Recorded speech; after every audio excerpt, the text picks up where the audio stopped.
are the warriors. I tried to be the Moses in the court of Pharaoh. I've gone back to my spiritual guide who was there originally, a bit like a Yoda figure.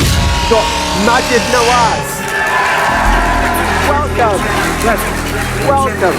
If Usman didn't exist, and if he wasn't working in the way that he is, then there would certainly be several tens of people out on the streets who would be trying to murder the rest of us. When there's no such thing as truth, you can't define reality.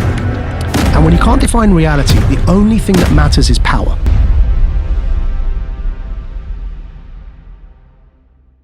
Because when you talk about real issues, you need solidarity, you need consensus to tackle real issues. And instead, what we get now is we're losing even the ability for discussion because everything becomes debate. Yeah. And the funny thing with a debate is that you can't actually win a debate. You can speak over the person and silence them, but they won't agree with you. Yeah.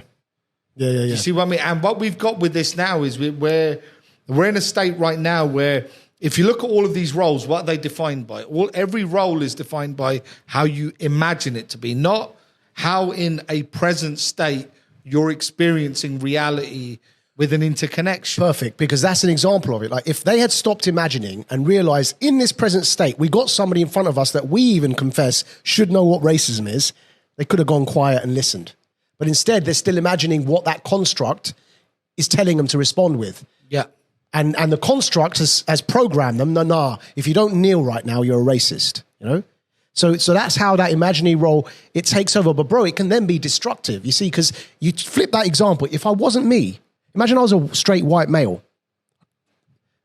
You could lose your job because suddenly you're a racist. And that's not bullshit. That actually happened, right? Yeah. So the reason Nigel Farage lost his job at my station is because he started going up against all of this. And they said, sorry, but that's a bit racist. We don't want you anymore. And they terminated his contract. So you got a situation where who you are ends up becoming that if you're speaking the truth about a certain topic, you can end up losing your job. So this imaginary role that people adopt, it can even become destructive to others around you while you think you're doing good. No, but the problem is it's polarization. Yeah. Because what you've got is if one side's saying, okay, there's oppression here or there's an issue. Yeah. The other side saying, but there's absolutely not. Yeah. Yep. And there's a discussion to be had here. Yeah. Because each strata of society views things differently.